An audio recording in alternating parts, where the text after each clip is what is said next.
Welcome back, and I apologise, it's been a wee while since I last did a video, but I've got two Lego shows coming up, one in September and one in October, so I've been busy building and planning for those two shows.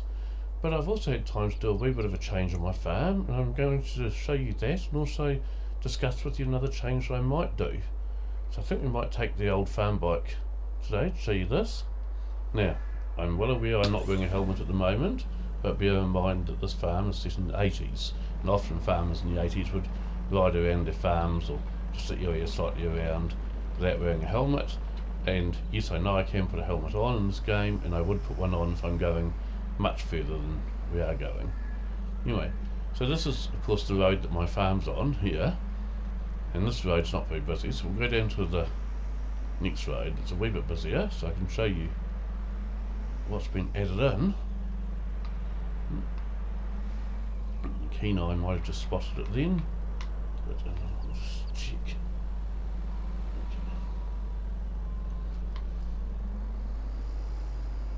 Definitely should really put a helmet on for going on this road.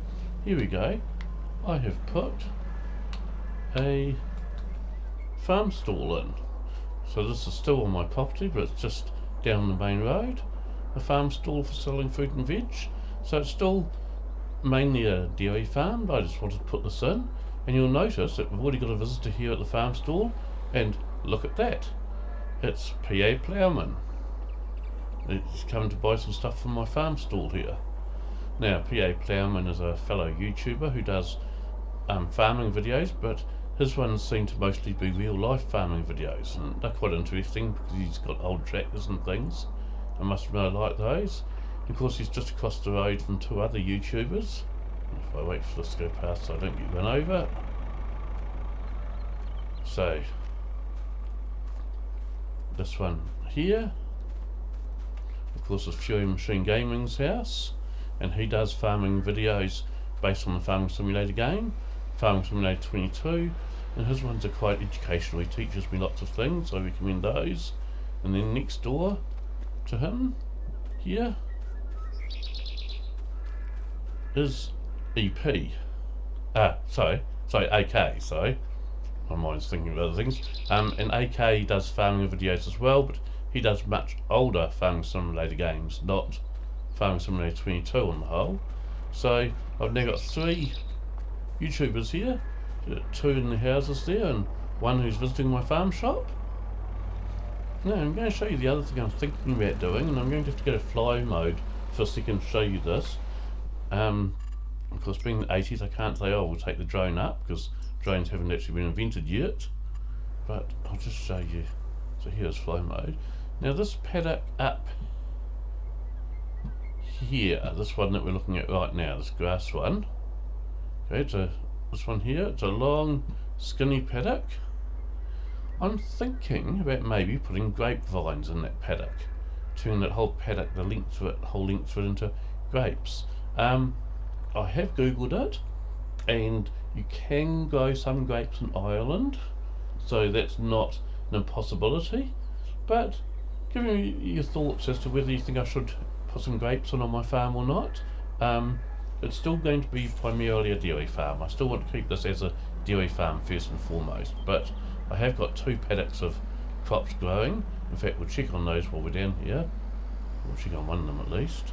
They're both side by side, the two crop paddocks I've got, and I'm growing peas in them at the moment, but we'll just check.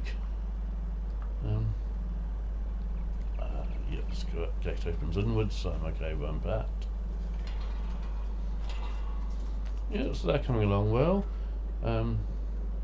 Fertilised 100%, and about 50% grown now, so we're doing okay there.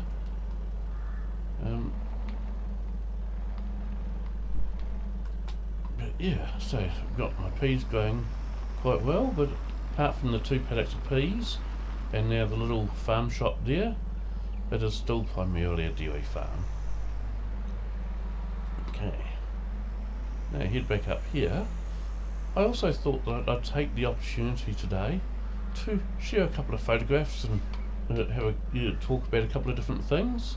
And I've also got a joke that I'm going to share with you at the end of the video, because I heard a joke that I really liked and thought it was worth sharing. So just park this back here.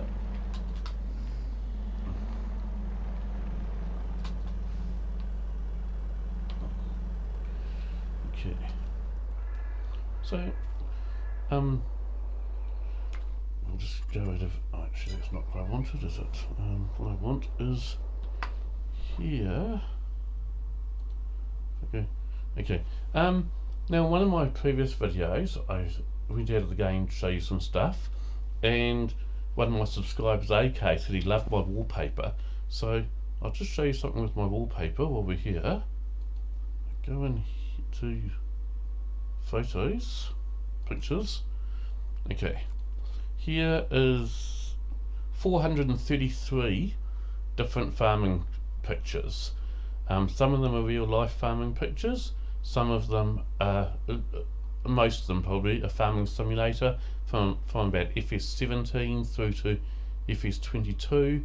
Most of them are ones I found on the internet and I really liked, so other people took them, and I'm not trying to take credit for them. There are a few of my own and amongst them all, and I have a wallpaper thing set up so that it randomly goes through those 433 photos in there, and it just changes the picture every 30 seconds, and it's totally random from any photo in that album. Okay, now in my last video, a couple of things, I mentioned that about my brother's model railway and the tunnels and things, and got a couple of comments on that, so I got my brother to send me a couple of photos from his model railway, which I thought I could share with you. So I'll just go in there again, pictures. So his main layout, so he builds in Z gauge, which is the smallest size railways you can build, the smallest model railways.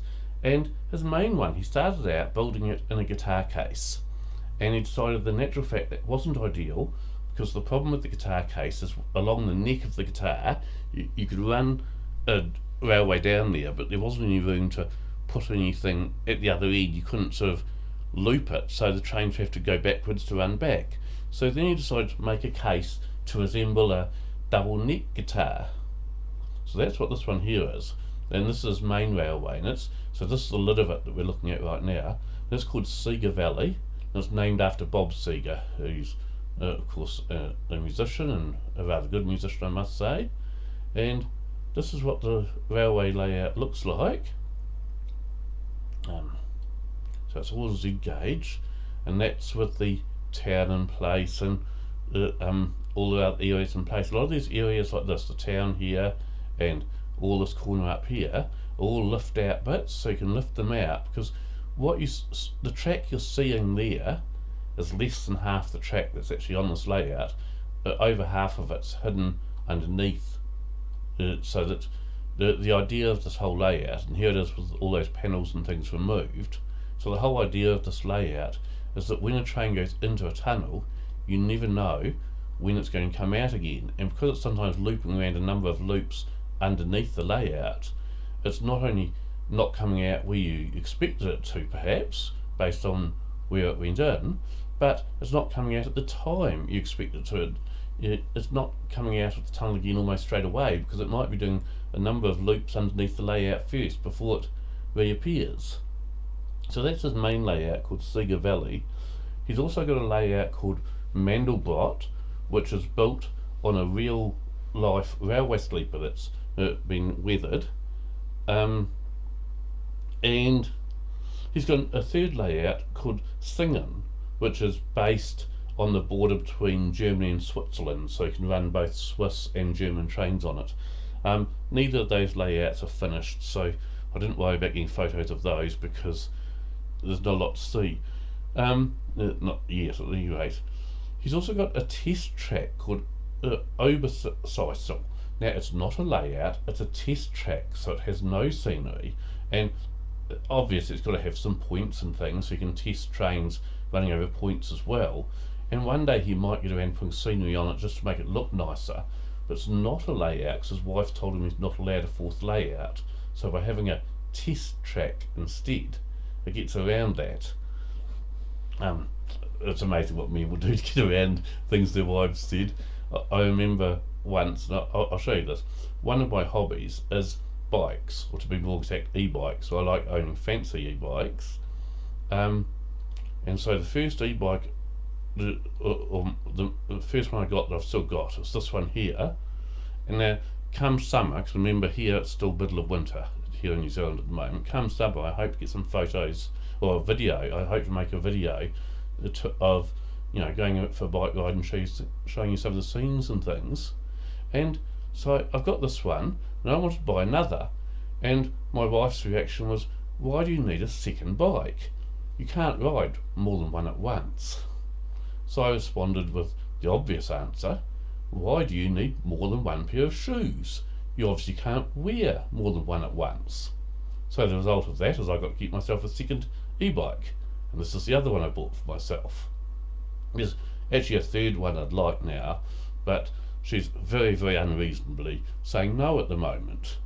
There is actually a proper calculation to use to work out the correct number of bicycles that one should own. Well, there's actually two calculations you can use. The first is x plus 1, where x is the number that you currently own. And the second is y minus 1, where y is the number of bikes that your wife would finally have had enough and decide, no, I'm not putting up with this crap anymore, I'm leaving. So it's either x plus 1 or y minus 1, but for me it seems to be 2, seems to be the answer, because my wife's not letting me have another one, and that's fair enough. Now, so anyway, going back to this layout of my brother's, I've got another picture of, this is a close-up of part of the village there.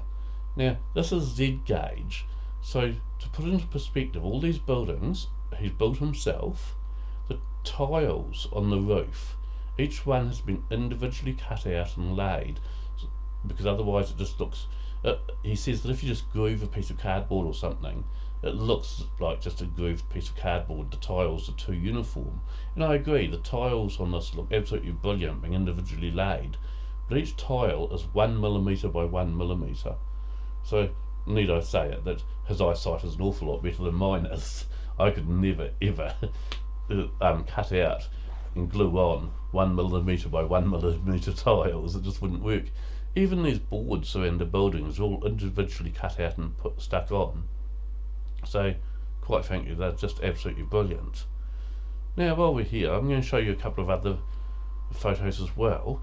I've shown you my Lego cartoon cars before, and I've done another one now. So, this is what it's based on loosely, and here it is here. So, it's the Ford Explorer from Jurassic Park.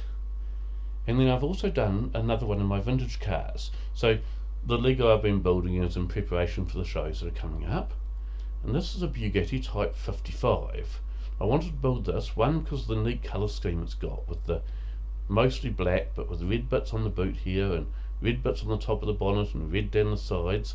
Also, it's got twin spare wheels on the back. So I wanted to build the twin spare wheels.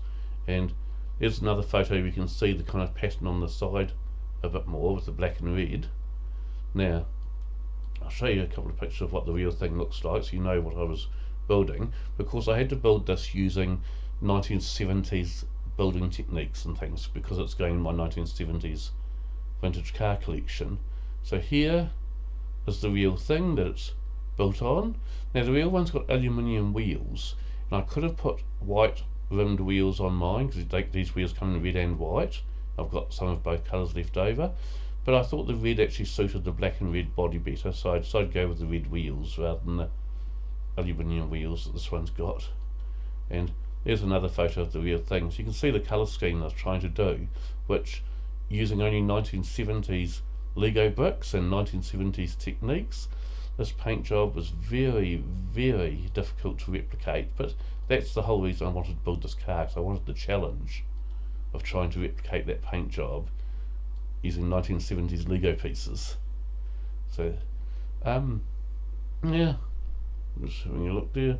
There was one other set of photos I'm going to show you. So, a little story first. So, before I got into the farming game, I used to do a lot of car racing online. Okay, so I bought a G25 steering wheel, which we're talking a decade and a half, 2 decades ago now. So at the time, the G25 was pretty much the best wheel that money could buy. And because the wheel has force feedback and things, you needed to table mount it. And I didn't have a suitable table. And it occurred to me that rather than sitting at a dining room table in a dining room chair, which doesn't feel very car-like, if I went and got an old car seat from the car wreckers and then bought a table with wooden legs and cut the legs off to about half the height that they were, it would be quite cool. So I could actually sit in a car seat, still have my steering wheel table mounted, and race it that way. But I couldn't find at any of the second-hand shops a suitable table. There were a couple of wooden tables with, formica tables with metal legs, but there weren't any wooden tables with wooden legs. So I thought I could actually build my own. And then I thought, well, if I'm going to go to the extent of building my own table, then I could actually do it in the shape of the bonnet of a car. And so it kind of got away on me. And so this is what I ended up with, a whole complete Caterham 7 done in probably about 3/4 scale. So it's not quite full size, but they're not a very big car in real life.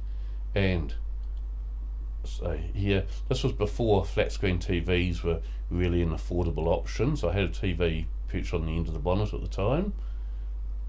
You can see that I've got the G25 wheel there and the gear lever. So you can see that it's not full scale there, because obviously the width there is a lot more than the width there. And it's even got registration and warranty fitness, just like you have to have in New Zealand, and I made those myself. And there's a TUI ad there which you probably can't see. Oh, not really. Anyway, there's a beer company called TUI in New Zealand, and they used to do these ads that go, yeah, right. So you'd have ads like yes, the car's perfectly legal, officer, yeah, right, and things like that.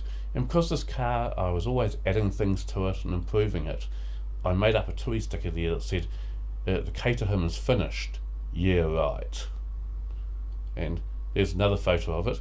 Now, yes, that is a photo of me, but I don't look like that. That photo is about 1.5 decades old, so I don't look anything like that anymore. And so I used to do car racing like that. And one day I might, when I have space, get around to building a tractor simulator thing for my farming. And if I do, then I will no doubt, because this one had a proper racing seat, I ended up buying a proper racing seat for it instead of getting a seat from the wreckers like I first planned. So if I did a tractor one, I'd probably actually get an office chair, so it's got the hydraulic suspension thing in it, take the wheels off it and solidly mount it in the tractor, and I'd have to stop it from spinning somehow. I'm not sure how I'd do that yet, but we'd have a play around with it. So I've got a tractor, the tractor seat would actually have the hydraulics in it, so when you sit on it, it goes down a wee bit, just like a tractor seat should. And I'm thinking that, because this is just made out of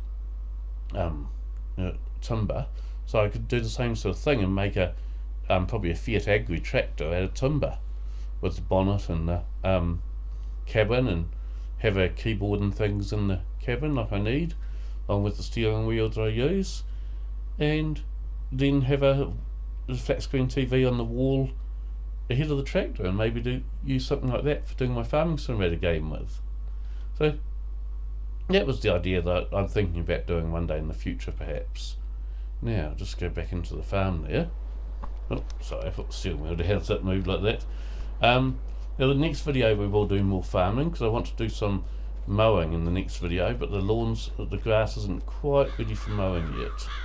As you can see, we're still sort of one stage off being ready to mow the lawns. But in the next video I'll be able to do some mowing, and I also might be selling some bales. I've got quite a few bales there now, and I think they've all fermented. We'll just go and check. Yes, they have. So I've got 152 bales there, which is way more than I need. So we might sell some of those to raise some more money as well, because I'm down to my last $5,000 at the moment. And especially, well, if we, depending on the feedback you guys give about my idea of putting grapevines into this paddock here, if I do, I'm going to have to cheat some money in to do it, because those vines are very, very expensive to put in. But what I might do is cheat some money in to do it, and then give myself a big overdraft again, and it'll be less than what it would have actually cost to put the vines in, but so that I'm not getting them for free. And I also have to buy a bit more equipment if I put in a vineyard. Now, I wouldn't buy one of those vineyard harvesters. I'd just lease one when I need to harvest my grapes, but I would buy some of the other equipment I need, including I'm thinking a small, I'll show you what I'm thinking in the form of tractors if I go ahead with the grapevine. So I'm not sure I have two tractors, which one I'd use yet. Both of them are Massey's. I will show you. So I'm thinking either this one here, not in that colour though, let's put it in red, and we'll chuck a wheelbarrow on it. So I'm thinking something like that is one option, because that would run down between the vines quite well. Or alternatively, my other option that I have here, not that one, well, could be that one, but more likely that one, which is an actual orchard tractor. So it's got the back wheels covered in so they don't catch on the vines as it goes along the rows, and it's also got the exhaust coming out underneath it at the back there, rather than having the exhaust poking up like a tractor would normally have, so that if there's any overhead vines sort of growing out over the top, it doesn't catch on them. So I'm thinking that, but this one here might be a wee bit too late for what I want, so I may end up going for that first one that I showed you, that one there in red.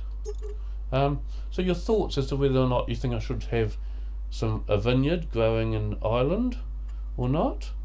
And yeah, I haven't really decided for certain about that yet, but if I do, I'll definitely be buying an old Massey Ferguson tractor to work the vineyard with. So anyway, I better tell you this joke and then I'll let you all go, because this video is probably getting quite long. So this guy goes to the doctor. He says, doctor, there's something wrong with my leg. The doctor looks at his leg and says, well, it looks fine to me. And the guy says, yeah, it's not the way it looks, doctor. Put your ear up against my outer thigh. The doctor's like, what? Go on, doctor, just trust me for a second. Just stick your ear up against my outer thigh. So the doctor, somewhat hesitantly, puts his ear up against the guy's outer thigh, and he hears a voice coming from within his leg, going, hey, can you lend me $20, bro? Can you lend me $20 just for next payday? And the doctor's really confused by this. He's never heard a voice coming from a person's leg before. And the guy says, hey, that's not the worst of it. Put your ear up against my knee. So the doctor, quite curious by this stage, puts his ear up against the man's knee, and he hears a little voice coming from the man's knee saying, can you lend me $10, bro? Just need $10. Go on. And the guy says, and now put your ear up against my ankle. And the doctor's really confused by now. Sticks his ear up against the guy's ankle, and the ankle's going, you're going to need spare change, bro. Even just $5 so I can get myself a feed. You need spare change, bro. The doctor says to the man, well, yeah, I've never ever seen anything like this before. I can tell you one thing for certain, your leg's broke in 3 places. So anyway, I heard that joke and I thought it was quite amusing, so I thought I'd share it with you all. That's me for now, and as I said, we'll be doing some mowing during my next video. Okay, thank you all. Bye.